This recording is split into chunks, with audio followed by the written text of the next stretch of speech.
Good afternoon, ladies and gentlemen. Guile here, and welcome back to the Forged Alliance Forever promotional series. Coming from a pretty grey and miserable bank holiday weekend here in the UK, which is as it should be. But you know what shouldn't be as it should be, and that is the scarcity of ladder matches for average Joes. I actually can kind of understand why it doesn't happen very often here in Guilecast, because let's face it, if you're going for like ladder 1v1 cream, you probably want to look at, you know, the apex of ability in FAF, and as a result the average Joes definitely get overlooked. I'm going to pull a figure out of my backside here, but I reckon you probably got to go back at least a couple of years to find one of these puppies. But all formats should be showcased, I feel, every now and again at least. So to that end, we've got one for you today here at Guilecast, and it's going to take place on Via 3 Protectorate. I'm ready, you guys are ready, and the players are sure as hell ready.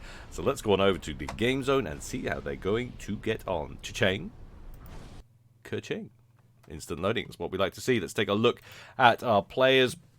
Up here at the top in the red corner, it's Space Socialists, and it's Lockmad. Sorry, that's Cybrin in case you didn't get the memo.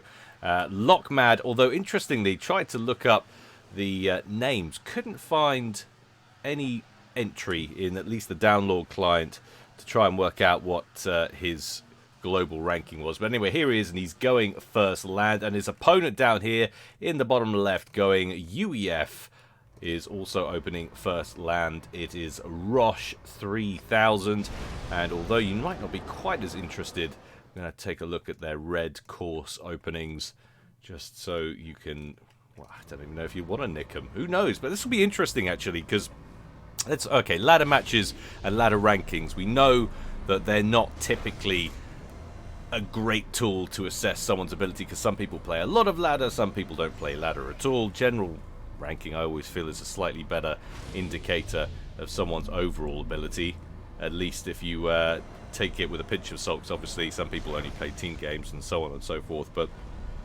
it's interesting to see if they come out with any kind of general meta. Might give us an idea of whereabouts we are on the scale here. So what did we go here? We went land, we went 4 P-gens, we're going to get another 3. Actually, he looks like he's going to go P-gens all the way, Rosh3000, so it looks like we're getting about 9 there.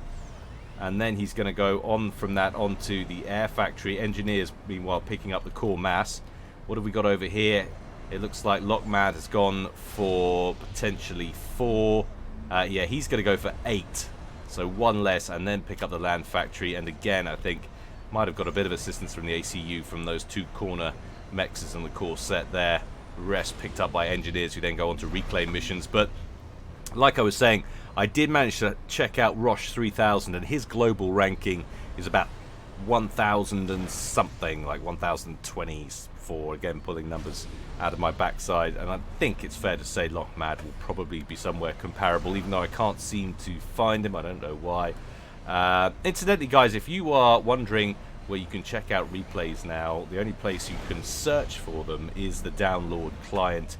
Haven't got a link for that right now. Might put it in the description below this video and future videos, just for you guys out there that like to go sort of surfing through the web of replays in the vault, like me, any other casters out there who just like to spend your free time doing that sort of thing. It's a unique subset of people, that's for certain. So that first land factory from Rosh3000 getting the adjacency, as was Lockmad off that corner mex. Otherwise, all of the others are free from mexes for both players, so full-on mass storage should be available. For a moment, like he might have been cutting that a bit close. We can go to single screen now as the first offensive units are making their early plays on the field. Looks like we've got 3 labs potentially. Looks like 3 mech marines heading northeast from that bottom left-hand corner for Rosh, looking to score some early kills, preferably engineers. That's their main central purpose. Engineer down here for Lockmad, going for 4 land factories off that bottom mex there. Now expect a much slower start than we're used to for the higher echelons. Going to take these guys a little bit longer to eco and what have you. 13 to 11 generated mass so far. in favor of Lockmad, and it's 1.2k reclaim in favor of Rosh3000 against Lockmad's 800. So advantages either way. Rosh3000 with a small advantage thanks to those reclaim figures. See if he manages to hold on to it. So Labs getting caught out there by the Mantis. One transport away for Lockmad going for this bottom corner, but there's already a bomber circling down here for Rosh3000. This is quite intelligent play. Like I was saying, they're probably both 1,000 rated players in global. I know Rosh is. And that's good anticipation. Definitely people who know what they're doing, have played this map a fair few times before. Engineers, you clumped. Oh, well, he's got a read on you at least. Now would be a good time to split. And indeed, he is. Take a little bit longer to kill, but it's going to be tough for Lockmad to keep them alive. Interceptor coming in to try and defend, but nope. No land factory for you. Inti out for Lockmad, trying to shoot those bombers down. Thought for a moment we had a defending interceptor from Rosh escorting those bombers, but that is just a scout plane. We do have one over here, and that's actually locked on to the Skyhook, recognizing he could really slow things down if he can get that out of play. Slow down the expansion. Might not get a chance, though. Defending interceptors will deal with that. That Skyhook's down to around 45% base HP health. Lockmad pulling his comm. That's what's got that massive land factory queue going, as the commander itself might cancel that in just a moment to try and deal with this pesky mech marine there that's just wailing away on that mass extractor. Both players making a play for the top left hand corner at almost identical times. It's about 4 engineers versus 5 on Lockmad, so slight numerical build capacity advantage there for Lockmad. Interceptors lock on to the courier. Doesn't matter too much, though, that they're going to complete that, although the 5 MGs over here get straight to work, wasting no time on an auto gun. That's going to complete, and that's going to be very hard now for Rosh3000 to crack his way into this top left-hand corner, especially since the engineers are just going to stand there and get eviscerated. What was his attention on elsewhere, I wonder?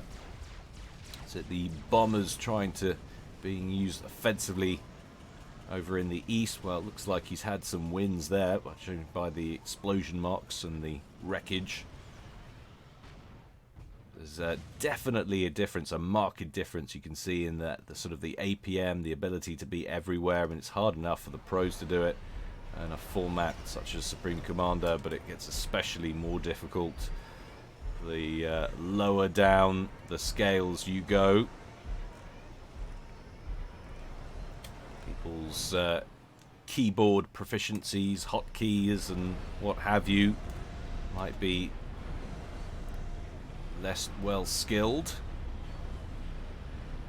Certainly something that always failed me, not having the hotkeys all set out. But look at the massive spam that's queued up, or spam production that's queued up for both players here.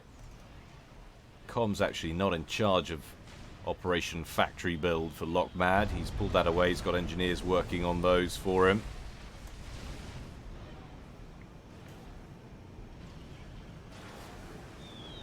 Going for the mechs, needs to switch it up. That would have been a beautiful bomb right there, right on top of those 2 engineers.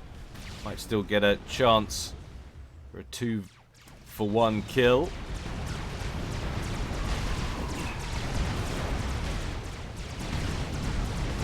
Lovely little dual engineer kill there. Bomber takes some hits from some ground-based mobile AA.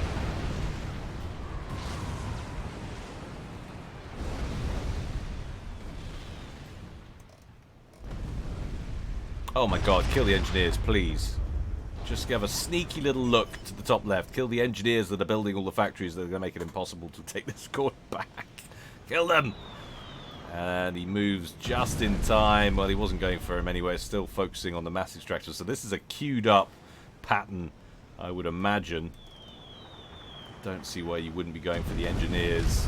Come on, you killed that. Now's the time to go for the build capacity. If you can make it, one bomb's all you need. Interceptor locks on.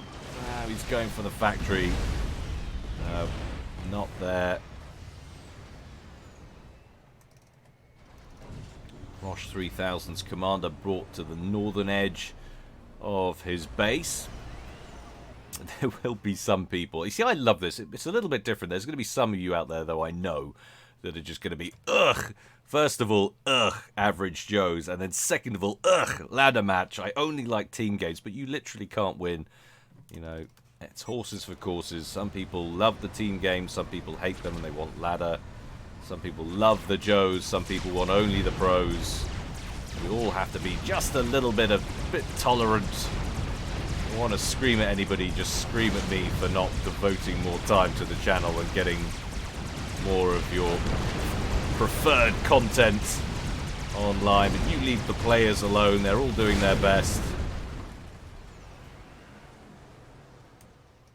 Local win there for Lockmad. This time he runs into a heavier force in the spiky alien forest.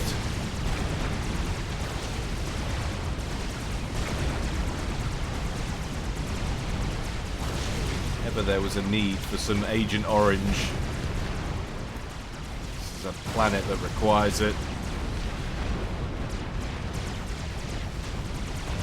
Life evolves to grow into that shape. Definitely not what was intended. Continuing pressure from Lockmad until all his units are expended, and that's where higher rated players would have come in and would have dropped back to try and save as many units as possible. T2 upgrade on the way for Rosh. 80% complete there and climbing. Pretty solid contingent inbound, though. If they can avoid the PD, they might get a run by here. He's not going to want to cancel. It's going too quickly anyway. 94, 95%.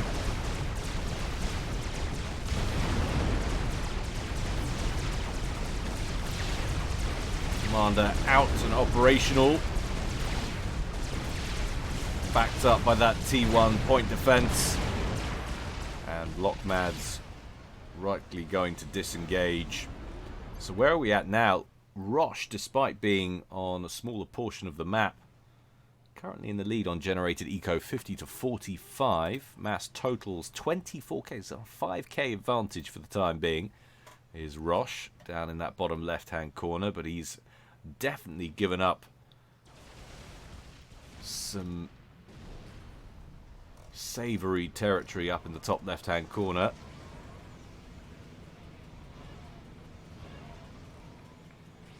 Lockmad only brought on 2 land factories online in the end up there. I suppose he's got a lot of production capacity to the east. One quick rendezvous point over here. If he can break this position here, Rosh confined to his base, he's going to be in good stead in this game going forward. As we've seen so many times, map control's not everything. Very possible to out-eco your opponent without it, especially if they're being aggressive, expending resources that they can't afford to. Bombers dealt with very easily there by Lockmad's air wing. Straight to Tech 3 on the commander there for Rosh. Started work on a T2 radar system. Got the Triad online, so that's pretty well defended right now. And yet to see much tech on the field. We do have a T2 Air HQ online for Lockmad.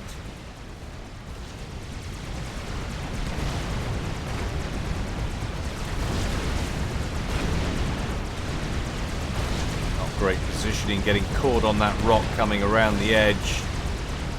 Rosh takes pretty heavy casualties and then backs out. units coming in around that other hillock. Bomber in again.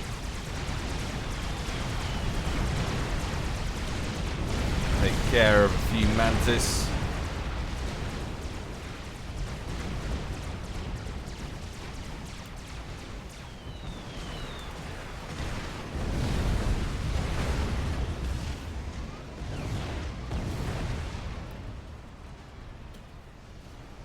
Again, bombers succumbing to those Sky Slammers scattered through that unit mix. 40% done on Rosh's T3 upgrade.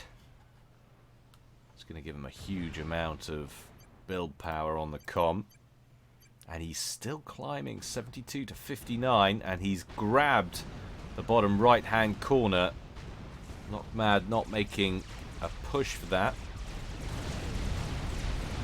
Working instead on getting some solid power production. He's got a transport on the way from that T2 air factory.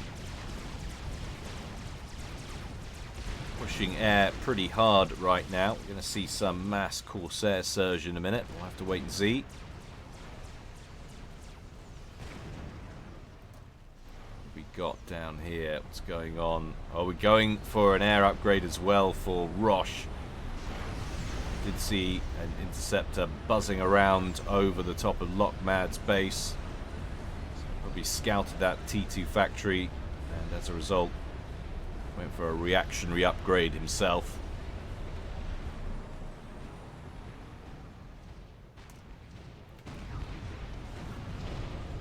Lockmad ahead though in the power stakes.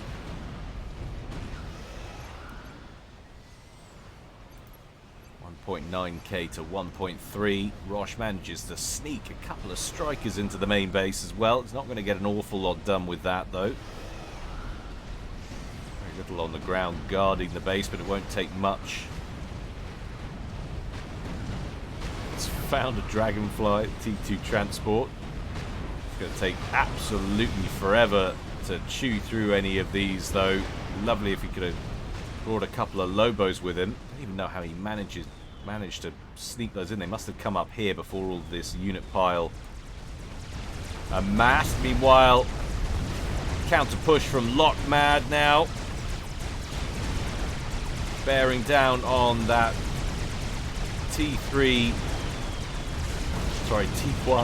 T3. They saw the T3 notification in the chat window to my left. Say what you see, always a problem.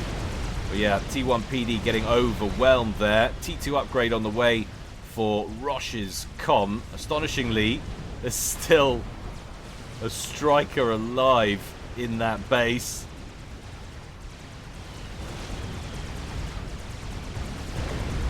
It's lost a mass point, but these Mantis aren't going to get anywhere sensitive. A lot of units pulled from the east to deal with it. And what have we got here? So he went straight for a Star Lifter off that T2 factory. It wasn't reactionary at all, it would seem, that upgrade. He's parked it right by the commander who's got the T3 upgrade and the Zeph amp. I'm slightly excited. Could we have a comm drop on the card? Certainly looks like it. This isn't an evac in any sense of the word. Nothing critical coming his way. Oh, flies over the top of the Mantis there. Let's hope Lockmad wasn't looking. There's a lot of Mantis on the field while Rosh is repositioning that commander. Let's take a look. 177 Mantis, most of them moving south, compared to 153 strikers. Not a lot in it. Huge portion of this T1 spam now heading to the bottom right hand corner. A bit of a denial. These are all T1 mexes, so he's not going to lose a huge amount. Better hope that he doesn't notice this comm flying overhead this army though. This could be risky. Where's the interceptors? They're all up here. Bit of all or nothing play now from Rosh. And he's way up. He's 21 mass or so up on his opponent. He's going to have lots of capacity to build when he lands, assuming he makes it. Major red incursion on Rosh, however.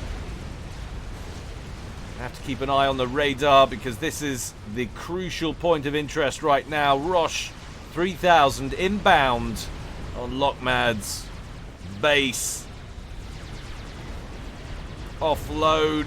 What's he going to go for first? Usually a bit of T1 PD. Might pick off a P-Gen or something, but there's the T1 PD. Look at it, near insta-build.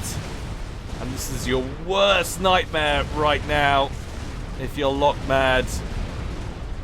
Getting some anti-air in there as well, like what I see. Look at that, just brutal. What's going on elsewhere meanwhile? Well, that bottom right-hand corner's gone for Rosh, but I think he's got more than enough to hold this position and keep Lockmad out of the main base. He's also got a big pile of reinforcements back here he can call on. Nothing threatening there as well. Back to the incursion at Lockmad's base. We've got an operational shield gen now, and when he's starting work on a T2 PD, just look at the pace at which that completes. Down goes the T2 air factory. We've lost one T2 P gen already, only one remaining over here. Second shield gen on the way, and this is an absolute base denial. Lockmad's over here trying to fight back, but it's T2 engineering suite versus T3. No chance. And not only that, Rosh has got the Zeph amp on board. 15,000 base HP on that UEF com versus the Cybran com 12,000. He's advancing. How long is he going to stand his ground? Well, he definitely wants to take down these Cerberus turrets, and deny overcharges the wrong target. Second one complete, but that's in range of the triads down here, and Lockmad has no choice but to withdraw. Meanwhile, northern position of Rosh3000 just north of his base under pretty heavy Cybran assault right now. 3 operational land factories and a couple of PDs still in place, but I think that's going to go down. We need to divert. Rosh needs to divert these units down here to plug the gap back up to Lockmad's main base, or I should say what was his main base. All core mass now down. Rows of T1 power gens getting picked off bit by bit. And actually, look at this. Rosh, this is risky right now. He doesn't necessarily know what Lockmad has got elsewhere, but he's not sticking close by his base. This is a safe point for him. No, he's continuing to press. Accidentally started an Omni and thought, oh, no, maybe not. Goes for a T1 instead, much more sensible. Starting now a new base over here. If you can lock all of this down and take this top corner, this could be interesting, but his natural instinct will be to try and chase Lockmad. Just doesn't want to get himself caught out by a huge blob of spam that even he, with his Zeph amp and extra HP, can't contend with. Nice little run by. Lockmad does manage to get some forces into the back of Rosh's base.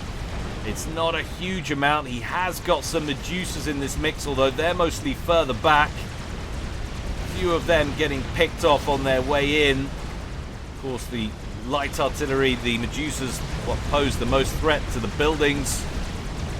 Down here, lots of T1 bombers circling overhead. Rosh trying to counter from the skies. Should be a pretty effective counter. No air to ground, or ground to air, excuse me, in the mix for those unit comps for Lockmad. Second base now being left by Rosh's ACU as it continues its onslaught to the west. Where is his opponent's comps? Down here, and he's gone straight for some more T2 P-gens over here. Is he power locked? Pretty much. Affecting his output pretty badly, but what he needs more than anything is some defenses, but I guess he can't get those up and running until he's got some semblance of power balance back. His eco balance back in order. And now we're just left with this single file trickle of units coming in, and they're easily counterable now with this bomber spam. Interceptors up here could make a play for those bombers, but it's just like, you know, where do you look when you're under this kind of pressure? There's another new base, fire base going up here. Rosh just popping these down in a trail anywhere he goes, locking down more and more of the base away from his Cybran opponents. Lockmad just looking on in despair. It's like, what do you do? Well, whatever you do, don't do what you're doing. It's not working. Spam's still heading south down here. You wonder why it's not all being lumped together for an attack on the comm. Try and draw the comm out the next time it goes for Lockmad. You've got interceptors up here. Look at these bombers. You've got to deal with these.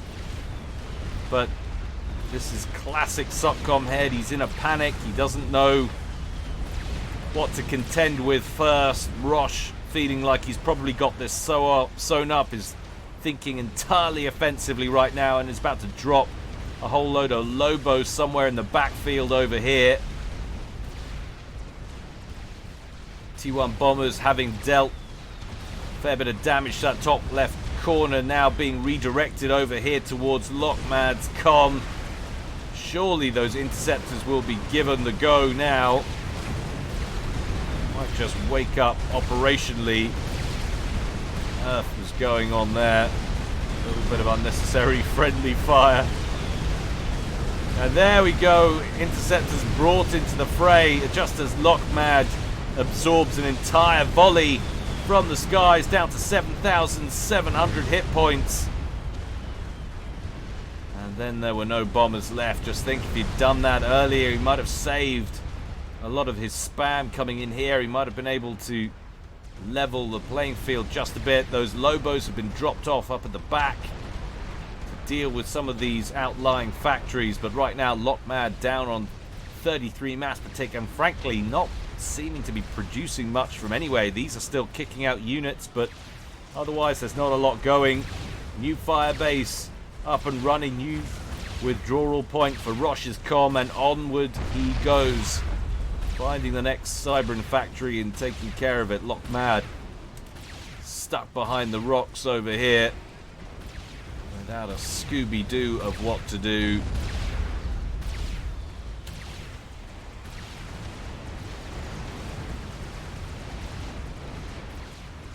If you were a bookie or a betting man, you'd like Lockmad at no less than 150 to 1 to win it at this point.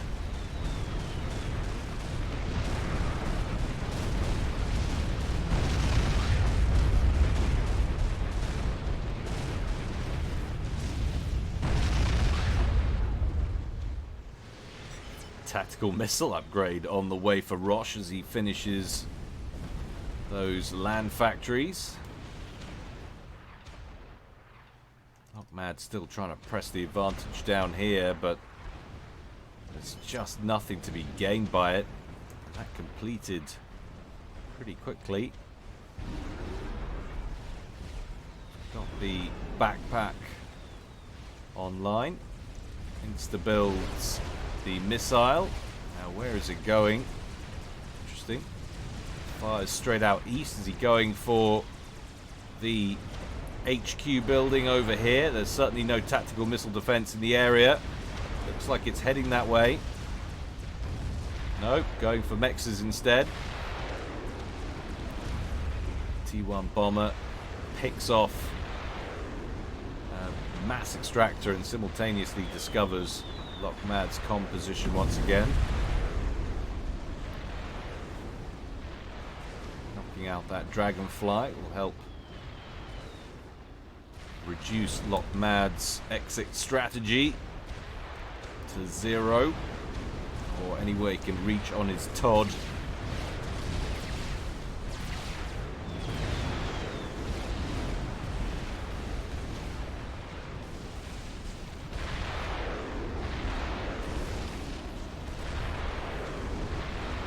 What I'm seeing, at least with this. Nice use of the Vipers. Taking down the shield gen. Should be able to dislodge this at least. But he's so far behind now. Having said that, Rosh has just been all about the pressure. Hasn't been ecoing the slightest. Look at how much mass he's floating.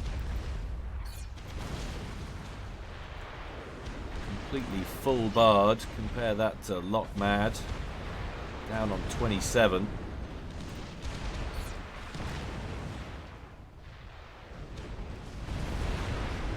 Going after the comm now with the next missile.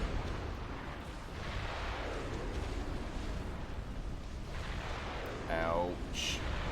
No, going after the newly constructed T2 mechs instead. Anyone else get the sense there's a bit of toying going on? And those factories are now gone from Lockmad's original starting location. Firmly under blue control, although unless he can deal with these mobile missile launchers, that might not necessarily be the case in perpetuity. But there's so much blue on the field. Surely he'll be able to deal with this position up here. Look at that. Bit of Ravager creep, because why not? Firing arc just getting it over the hill there.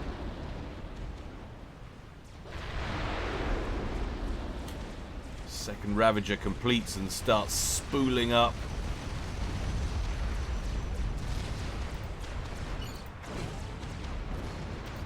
Comm for Lockmad just out of range of the Ravagers. It's just a case of perpetual emplacement creep, trying to corner his opponent in the top left.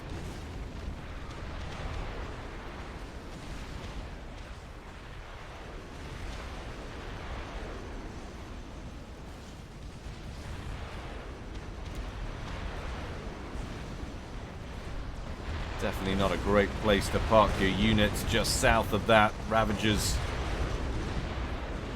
unleashing on the small Mantis formation to their south.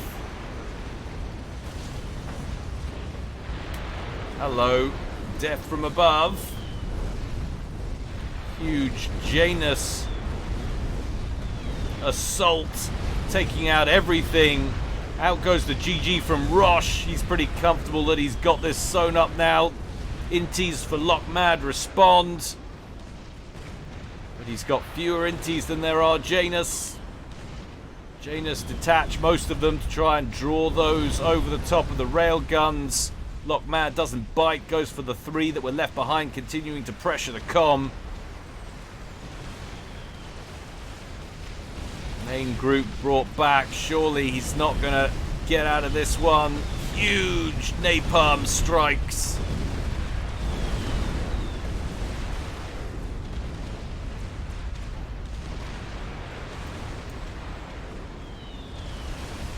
Lockmad circling around, trying to evade the incoming fire, but to no avail as his health plummets.